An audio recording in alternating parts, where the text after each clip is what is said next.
द्वादशोऽध्यायः। ध्यानम्।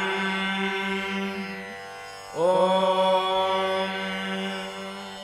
विद्युद्दाम समप्रभाम् मृगपतिस्कन्धस्थिताम् भीषणाम् कन्याभिः करवालखेटविलसद्धस्ताभिरासेविताम् हस्तैश्चक्रगदासिखेटविशिखांश्चापम् गुणम् तर्जनीम् बिभ्राणामनलात्मिकाम् शशिधराम् दुर्गाम् त्रिनेत्राम् भजे। ॐ देव्युवाच एभिस्तवैश्च माम् नित्यम् स्तोष्यते यः समाहितः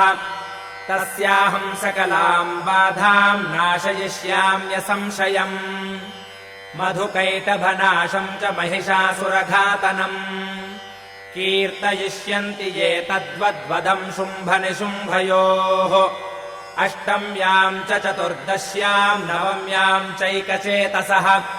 श्रोष्यन्ति चैव ये भक्त्या मम माहात्म्यमुत्तमम्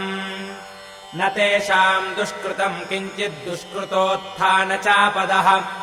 भविष्यति न दारिद्र्यम् न चैवेष्टवियोजनम् शत्रुतो न भयम् तस्य दस्युतो वा न राजतः न शस्त्रानलतौ यौघात् कदाचित् सम्भविष्यति तस्मान्ममैतन्माहात्म्यम् पठितव्यम् समाहितैः श्रोतव्यम् च सदा भक्त्या परम् स्वस्त्ययनम् हि तत् उपसर्गानशेषांस्तु महामारी समुद्भवान् तथा त्रिविधमुत्पातम् माहात्म्यम् शमयेन्मम यत्रैतत्पठ्यते सम्यक् नित्यमायतने मम सदा न तद्विमोक्ष्यामि सान्निध्यम् तत्र मे स्थितम् बलिप्रदाने पूजायामग्निकार्ये महोत्सवे सर्वम् ममैतच्चरितमुच्चार्यम् श्राव्यमेव च जानता जानता वापि बलिपूजाम् तथा कृताम् प्रतीच्छिष्याम्यहम् प्रीत्या वह्निहोमम् तथा कृतम् शरत्काले महापूजा क्रियते या च वार्षिकी तस्याम् ममैतन्माहात्म्यम् श्रुत्वा भक्तिसमन्वितः सर्वा बाधा विनिर्मुक्तो धनधान्यसुतान्वितः मनुष्यो मत्प्रसादेन भविष्यति न संशयः श्रुत्वा ममैतन्माहात्म्यम् तथा चोत्पत्तयः शुभाः पराक्रमम् च युद्धेषु जायते निर्भयः पुमान् रिपवः संक्षयम् यान्ति कल्याणम् चोपपद्यते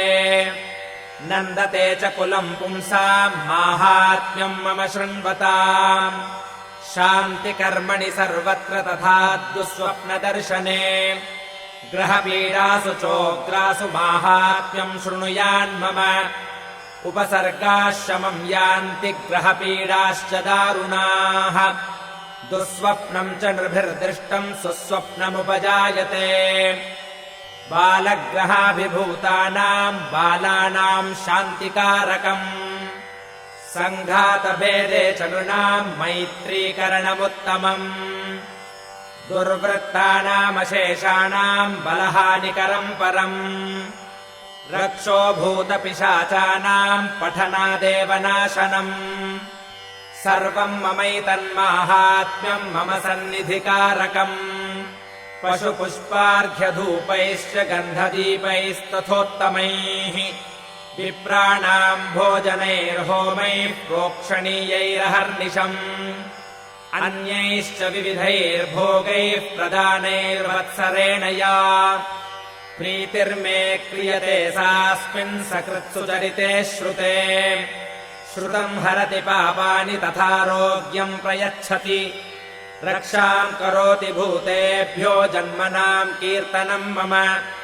युद्धेषु चरितम् यन्मे दुष्टदैत्यनिबर्हणम् तस्मिन् श्रुते वैरिकृतम् भयम् पुंसाम् न जायते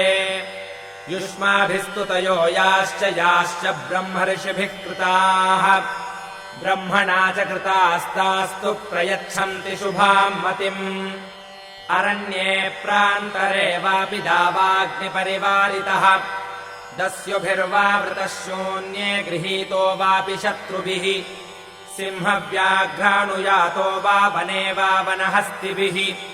राज्ञा क्रुद्धेन चाज्ञप्तो वध्यो बन्धगतोऽपि वा आघूर्णितो वा वातेन स्थितः पोते महार्णवे पतत्सु चापि शस्त्रेषु सङ्ग्रामे भृशदारुणे सर्वाबाधासु घोरासु वेदनाभ्यर्थितोऽपि वा स्मरन् ममैतच्चरितम् नरो मुच्येत सङ्कटात् मम प्रभावात् सिंहाद्यादस्य वो वैरिणस्तथा दूरादेव पलायन्ते स्मरतश्चरितम् मम ऋषिरुवाच इत्युक्त्वा सा भगवती चण्डिका चण्डविक्रमा पश्यतामेव देवानाम् तत्रैवान्तरधीयत तेऽपि देवा निरातङ्काः स्वाधिकारान् यथा पुरा यज्ञभागभुजः सर्वे चक्रुर्विनिहतारयः दैत्याश्च देव्या निहते शुम्भे देवरिपौ युधि जगद्विध्वंसिनि तस्मिन् महोग्रे तुलविक्रमे निशुम्भे च महावीर्ये शेषाः पातालमाययुः एवम् भगवती देवी सा नित्यापि पुनः पुनः सम्भूय कुरुते भूप जगतः परिपालनम् तयैतन्मोह्यते विश्वम् सैव विश्वम् प्रसूयते सा याचिता च विज्ञानम् तुष्टा रिद्धिम् प्रयच्छति व्याप्तम् तयैतत्सकलम् ब्रह्माण्डम् मनुजेश्वर महाकाल्या महाकाले महामारी स्वरूपया सैव काले महामारी सैव सृष्टिर्भवत्यजा स्थितिम् करोति भूतानाम् सैव काले सनातनी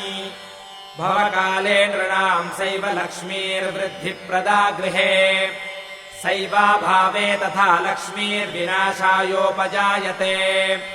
स्तुता सम्पूजिता पुष्पैर्धूपगन्धादिभिस्तथा ददाति वित्तम् पुत्रांश्च मतिम् धर्मे गतिम् शुभाम् ॐ इति श्रीमार्कण्डेयपुराणे सावर्णिके मन्वन्तरे देवी माहात्म्ये फलस्तुतिर्नाम 12 अध्यायः।